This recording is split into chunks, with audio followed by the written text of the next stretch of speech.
What is going on, guys? Welcome back to another build video. This build video is my beginner friendly, fully crafted PVE solo sorcerer build. It's super high damage for what it is, all fully crafted, so you can obtain all the weapons and armor and jewelry and everything by getting someone to craft it for you if you're a beginner. Or if you just want to slap something on, it's very easy to get hold of, and it's all one bar, no mythics, no monster sets, absolutely nothing, fully crafted. So we'll get straight into it. So we've got 64 points into health. We're running the Lover Mundus, no werewolf, no vampire, running Bewitched Sugar Skulls, but you can just run the basic, the tri-stat food, but Bewitched Sugar Skulls is slightly better. So we'll get straight into the gear.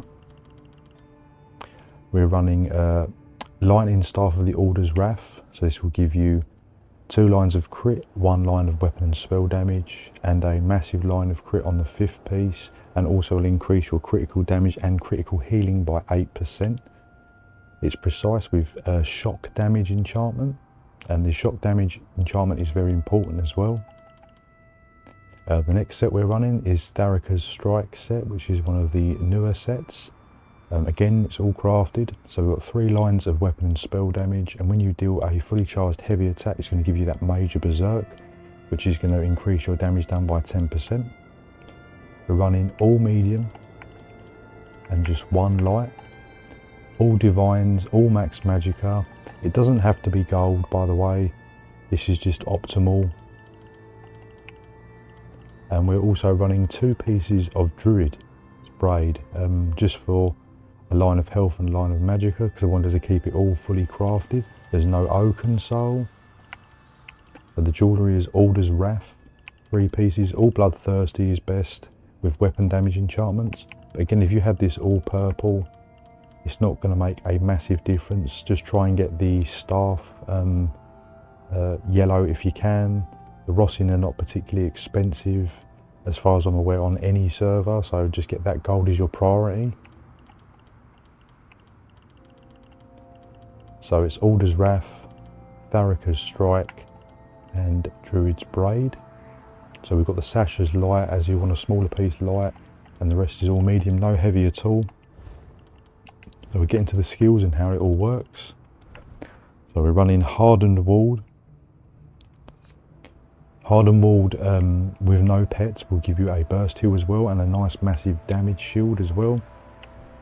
Bound Aegis is just simply here for the max magicka and also the minor resolve, so you've got a little bit more armour. We've got Blockade of Storms, which is going to deal shock damage in the area. I've chosen this morph as it lasts a bit longer, and it will set the enemies off balance if they're concussed. So the shock damage from the Lightning Staff will apply the concussed, and this will apply the off balance once you drop this. We've got Degeneration for your major brutality and sorcery, so it's going to boost your weapon and spell damage. It's also going to deal damage over time. And Camouflaged Hunter again is just slotted here for the major savagery and prophecy, which is going to increase your weapon and spell critical rating. We've got Flawless Stormbreaker. Again, this is just here for, it's going to boost all your damage because it's a Fighter's Guild ability as well, which is this one as well. So you're going to get extra bonus damage. And when you activate this, it's going to also increase your weapon and spell damage. It's going to do damage over time. Very, very powerful. You can use Meteor, but again, I'm trying to keep this as simple as possible. Meteor is harder to acquire because it's going to take longer. So Fighters Guild is more quicker and accessible, whereas most people do Dolmens, and you're going to get the Fighters Guild up very quickly. The only Mage's Guild ability is Degeneration,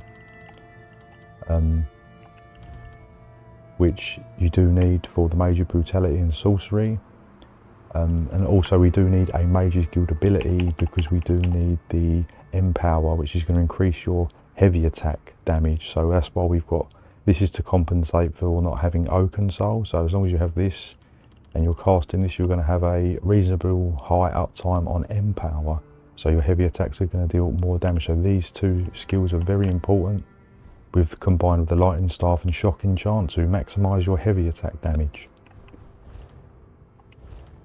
So make sure you have all your passives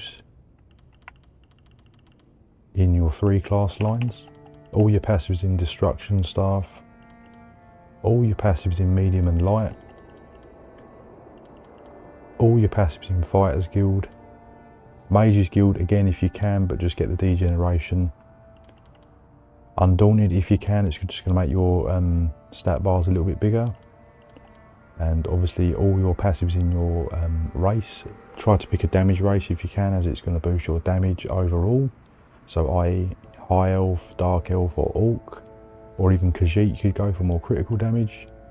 And try and get your medicinal use. But I've got tri-stat potions on this, but I tend barely to use them, as you don't really need an issue with sustain. It's more if you're just in a panic and you're low on health, you can just pop one of these. So you could just use basic health potions to make this build even cheaper. The critical damage is not super high, but it's okay. So you've got 20% plus to 50, so you've got 70% critical damage. We're going to the champion points. I've got Exploiter for the extra damage done bonus, Master at Arms for 6% bonus, Weapons Expert, this is your most important one of them all, as it's going to increase your heavy attack damage by 20%, and Deadly Aim. So if you don't have a lot of champion points, this is the first champion point you wish to slot, as it's the most important.